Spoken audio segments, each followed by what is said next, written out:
came out on the porch and what do I see? Another broody hen looking at me.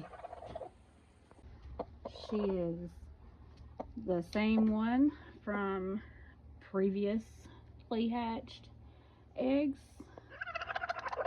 and she's kind of growling at me. We've already marked her eggs, but looks like she does have 8 in here. So again, we're just gonna let her hatch them out for us.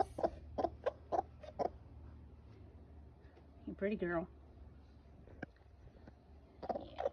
Yeah, pretty girl. You're such a good girl. Good mama.